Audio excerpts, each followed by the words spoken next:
You are now tuned in to the Storm Tracker podcast.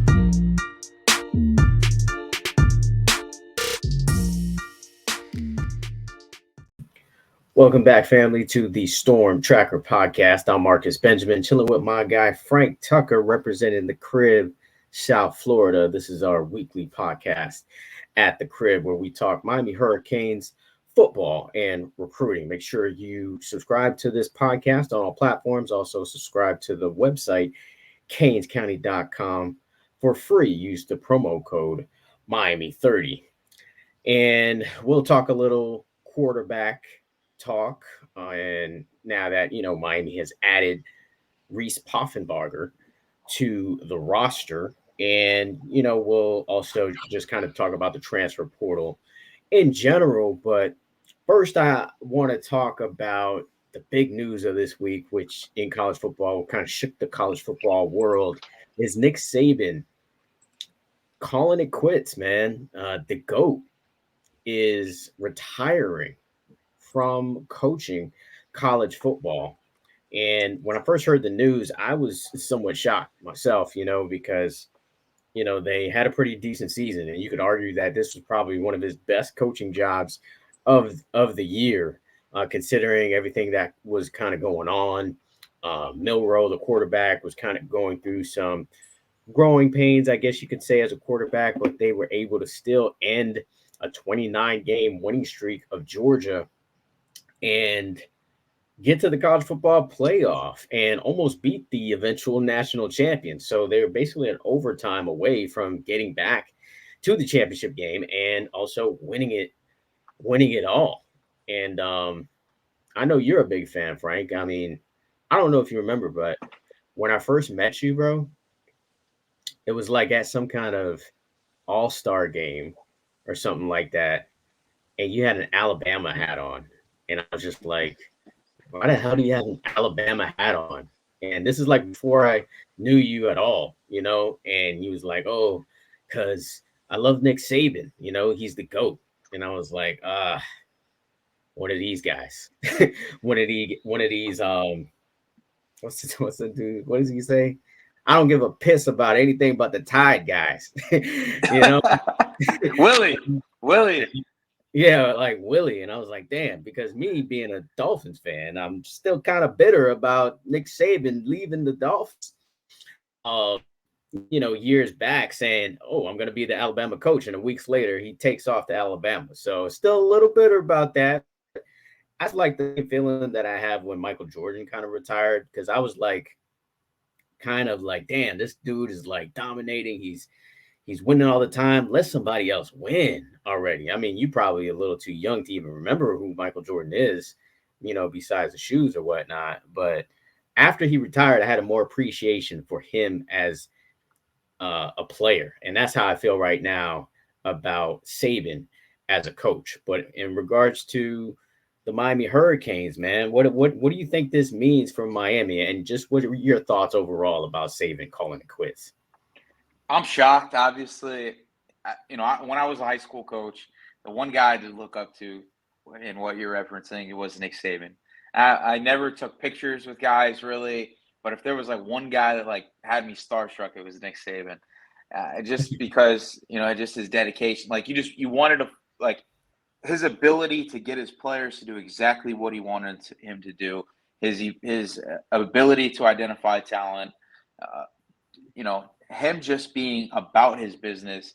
It was something that I felt I wanted to follow in the path of when I was a coach. So I have a lot of respect for Nick Saban, and obviously this opens things up, and it opens things up in a big way in college football overall, not just the SEC, not just Power 5, just overall. I mean, this is a guy that every year his recruiting class was in the top 5, most of the time top 3.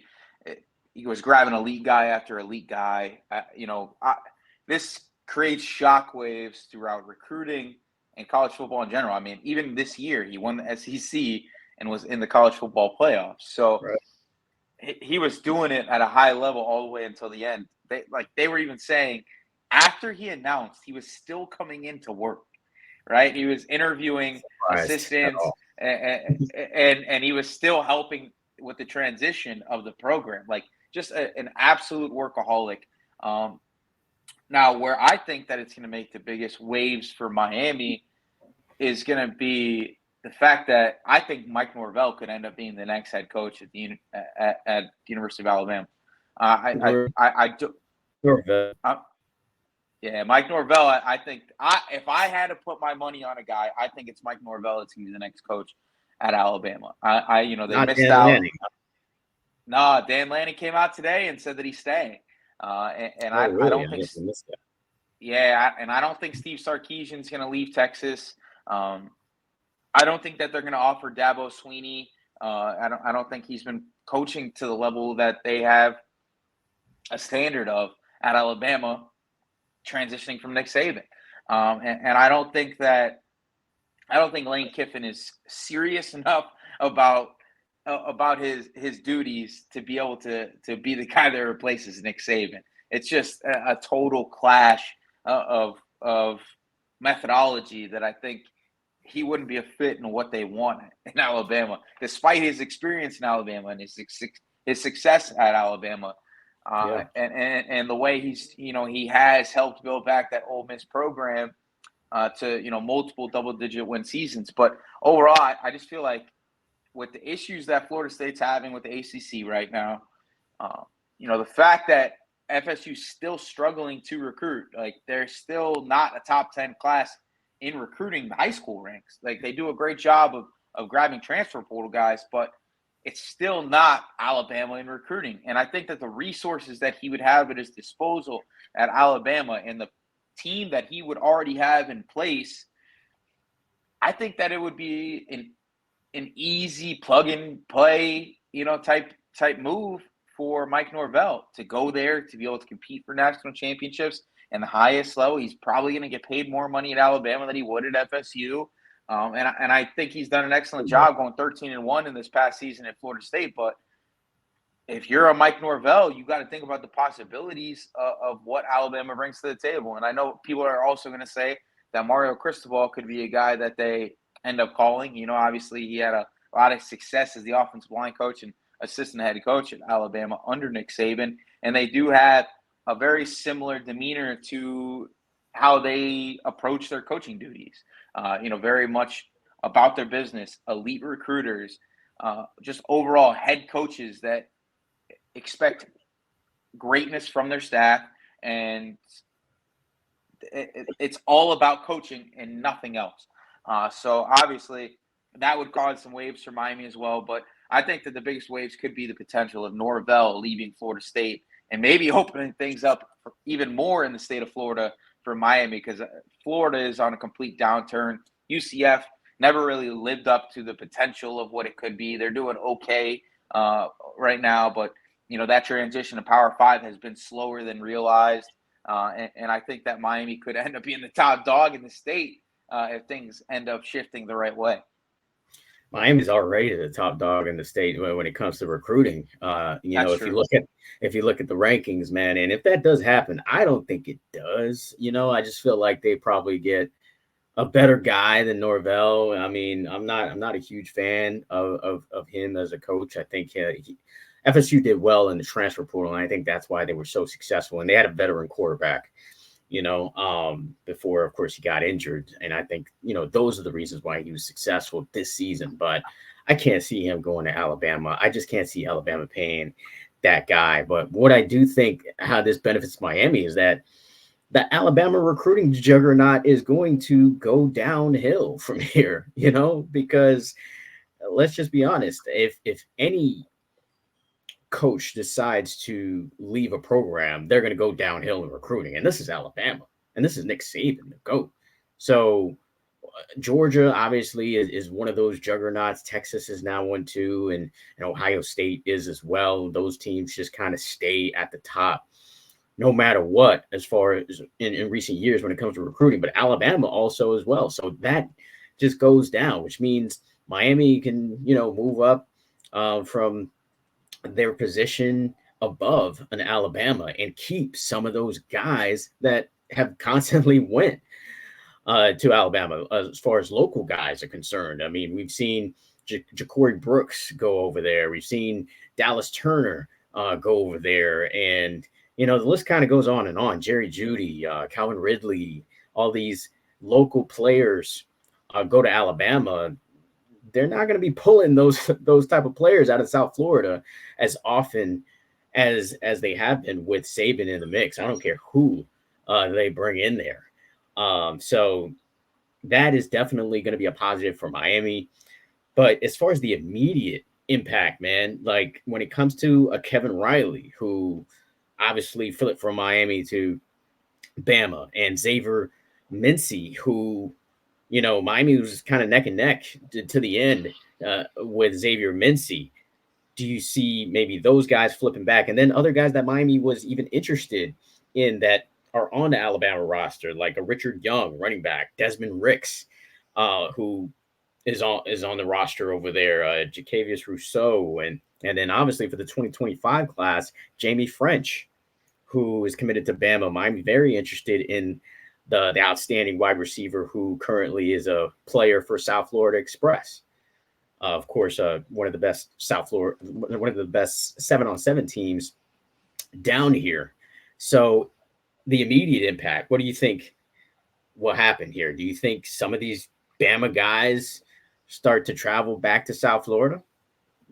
I don't. I think Miami is working on retooling their roster as it is right now, trying to crunch the numbers and maybe even push some guys out of the program right now that are kind of staying stagnant.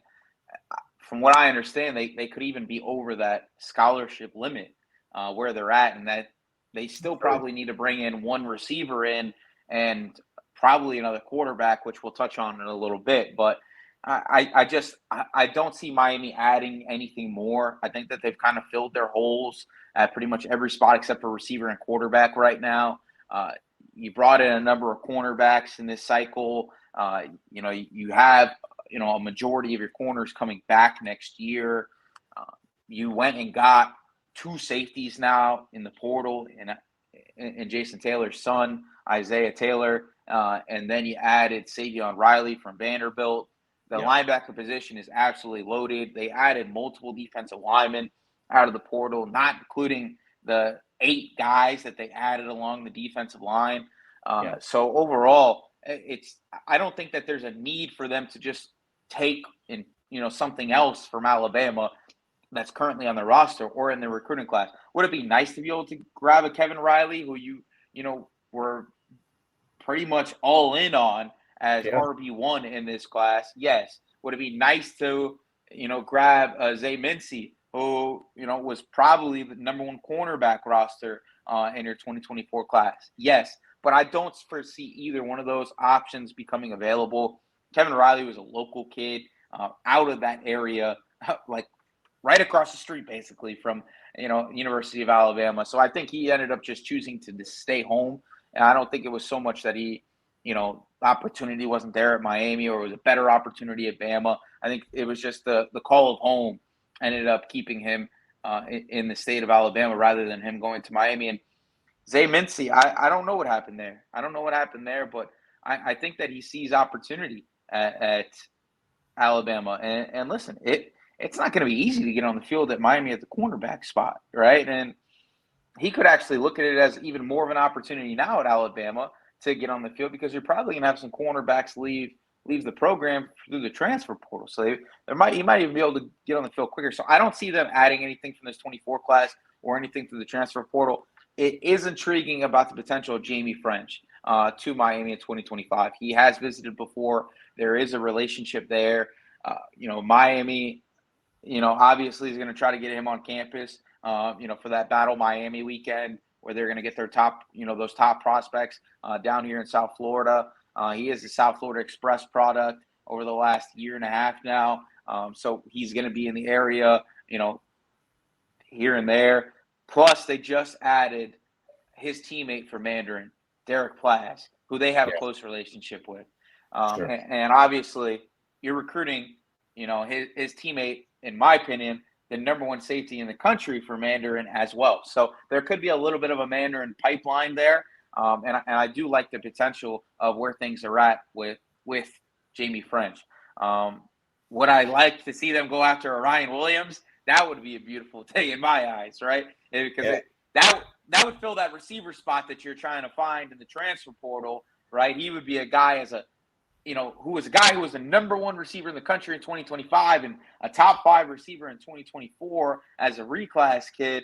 You could probably plug and play him with a JoJo Trader or a Chance Robinson as guys that can play that outside receiver spot almost right away at the University of Miami. But I do think he ends up probably going to like an Auburn rather than, coming to Miami. But that would be my dream. But I don't foresee them adding anything else. Obviously, Ja'Cory Brooks has already left the program. I think a Dallas Turner might have been interesting because of the relationship with Jason Taylor as his former defensive coordinator and mentor at St. Thomas Aquinas. But unfortunately, he's going to the NFL draft. If it happened a year earlier, I think that Miami would probably be in the cards for that. Sure. And I don't think that they're going to get, the best safety in the country either. I don't think he's going to be transferring out from Alabama. That superstar freshman over there that is probably going to end up being a top 5 pick at the safety position. So overall, I think Miami's probably just kind of looking towards the future in poaching Alabama targets.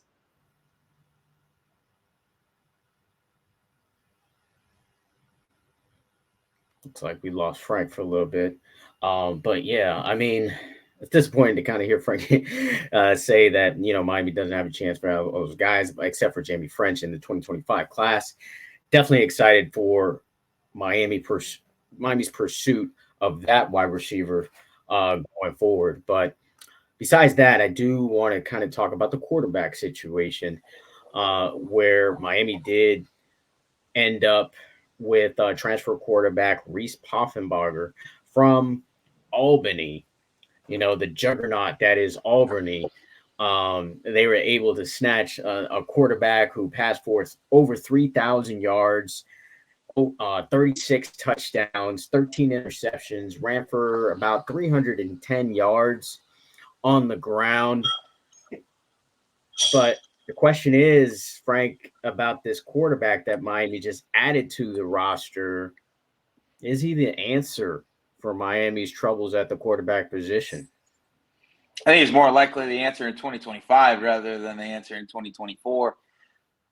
Listen, he's a good player. You see some people throwing out, Baker Mayfield comparisons and things like that. Maybe the Tate Martell Miami never got, right? Like that's the type of player that he could be, right? But I think that he's a guy with multiple years of eligibility that is coming in as a plan B option. I still think Miami's scouring the transfer portal for their top dog. I think that's probably to his brother, Taulia Tagovailoa, who is looking for that waiver. I think it would be a match made in heaven for those two to potentially, meet and come together for a marriage out of the transfer portal. Obviously, Auburn is going to be a factor here. His dad still does live in Alabama. Auburn is heavy in the quarterback game right now out of the transfer portal. Walker White is a borderline five-star prospect at the quarterback position, but I don't know if he's going to be ready right away in the SEC to be able to take that job. And I do think that they're looking for at least a veteran presence to add to that quarterback room, and they're going to go after him hard. So if he does get that clearance, don't be surprised to see a visit to Auburn, because I do think they're going to push hard. And listen, that residence in Alabama, him being a former Alabama product or signee, it's going to make things a little bit interesting. I don't think he's a lock to Miami by any stretch of the imagination, but I do think that Miami is going to be in the race when that clearance does come. And if that does happen, I think that Tagovailoa is probably the starter for 2024.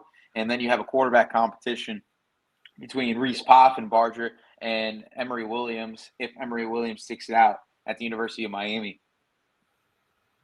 Dark horse there, Ja'Cory Brown is still going to be a factor. I think that he's probably seeing the long game at Miami. But like we spoke about on the last podcast, with Miami adding, stuff out of the transfer portal at quarterback, we could possibly see Ja'Carri Brown exit stage left out after the spring when things open up once again. But just kind of touching on Reese Poffenbarger, like I know people are going to be like, oh, he scored 0 points in that last game against South Dakota. Yeah, South Dakota is a little bit of a different level of team in that FCS classification. He's playing with no NFL talent on his team. So I don't really want to judge him too much on one game. You know, the game before that, he had like 3 or 4 touchdowns, I think, and was able to use his legs as well.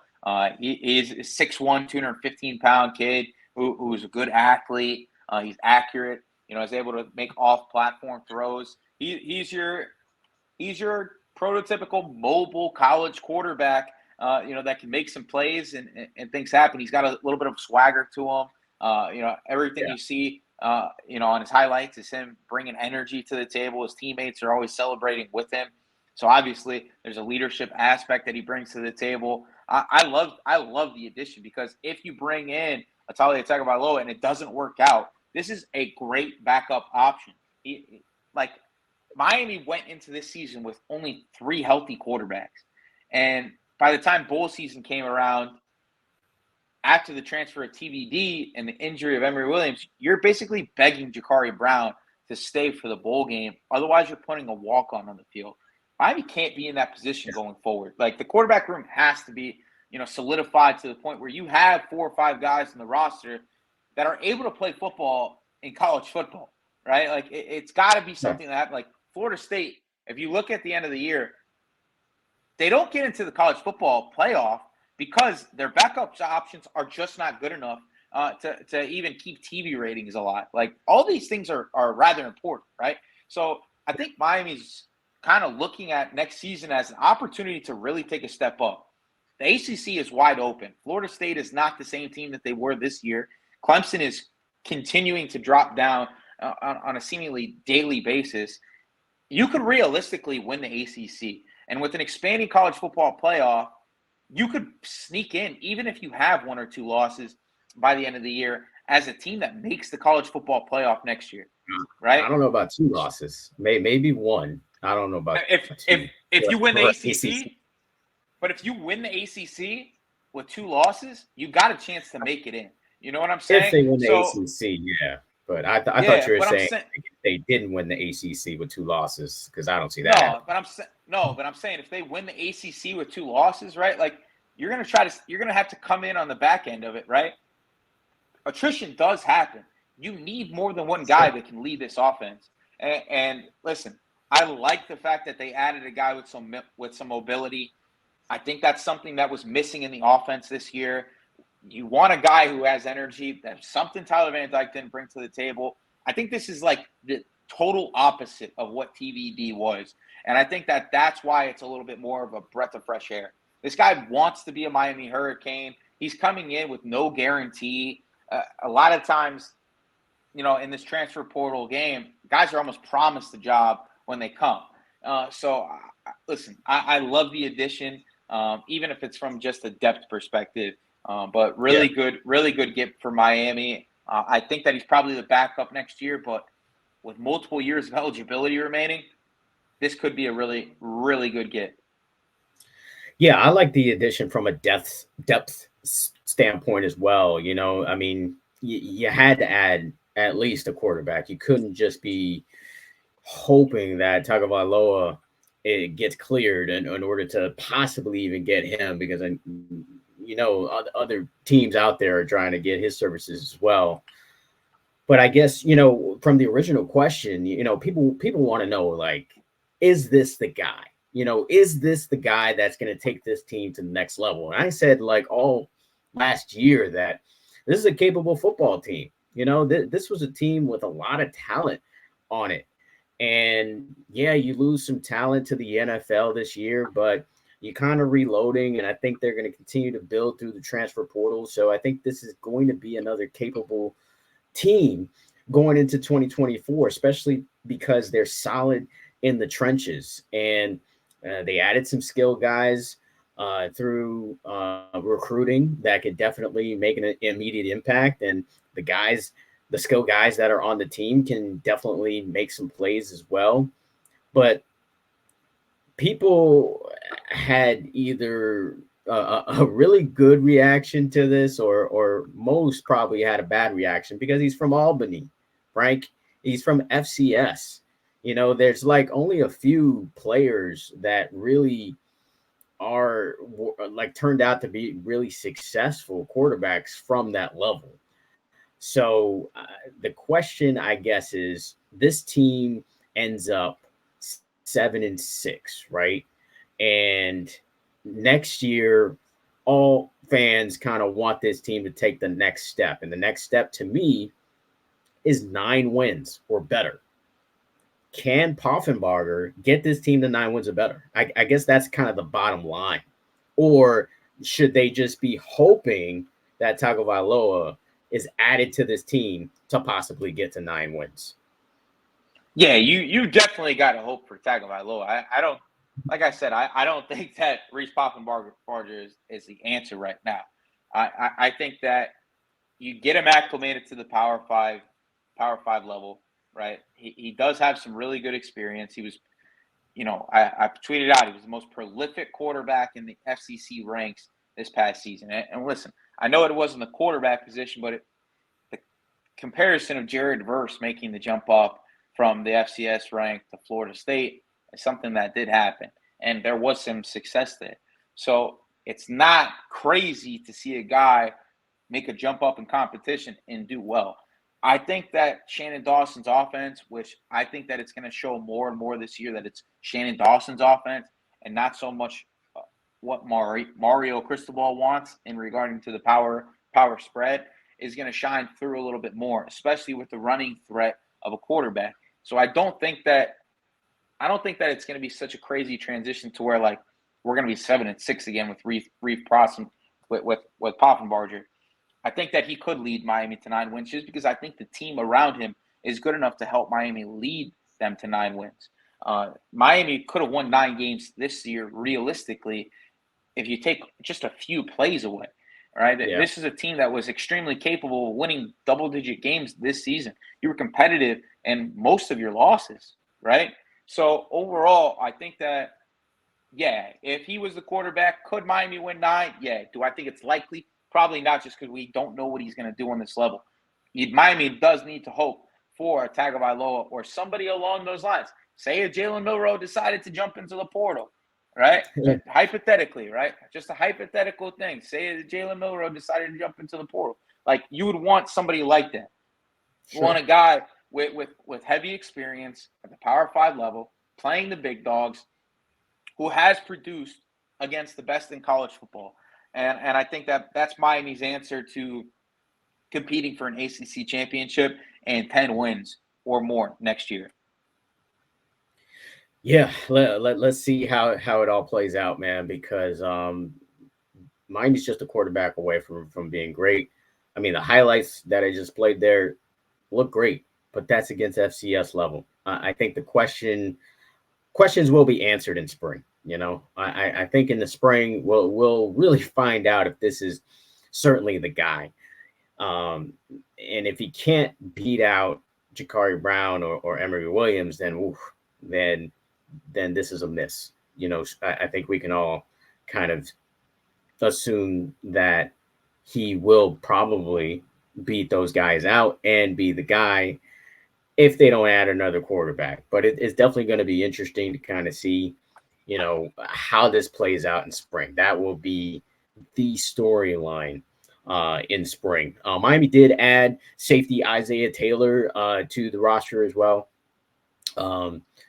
This is, of course, son of Jason Taylor. And, it seems like a good fit because, adds another body to the position of need, in my opinion, besides quarterback. I think that's where you need to add a little bit more depth. Defensive back overall, I think Miami's pretty stacked in every position except for defensive back because, it's Corey Couch decided he's going to the NFL. You're going to lose Jaden Davis. And so you got Damari Brown, you got Jadias Richard, and you got Daryl Porter as your for sure guys.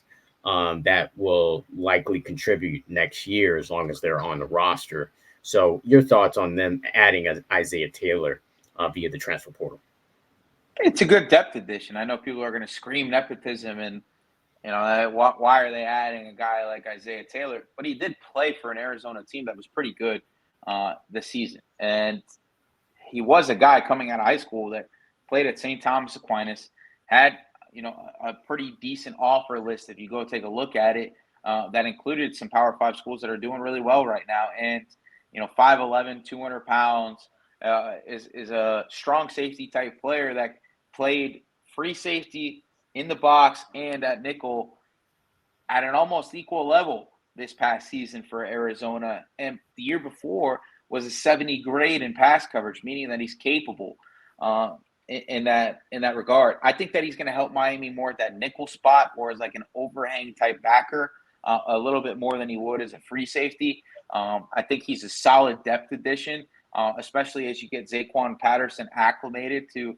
potentially, starting to run with Savion Riley, who I think is probably going to be the starting free safety next year. But overall, I think it's a good addition. You need depth at that spot. Markeith Williams and Jaden Harris, while are really good potential players, haven't shown that they can be the guy just yet. Zaquan Patterson is a 5-star, but he's coming in as a true freshman. Savion Riley, I think that he's probably the answer at free safety, like I said. Isaiah Thomas, we haven't seen him play football in basically 2 years. He's going to need probably a mango year and a lot of rehabilitation at the University of Miami with a solid doctor base underneath him at UM. And then Dylan Day. What is Dylan Day? Is he a nickel? Is he a safety? He has really good length at around 6'2", 175, 180 pounds.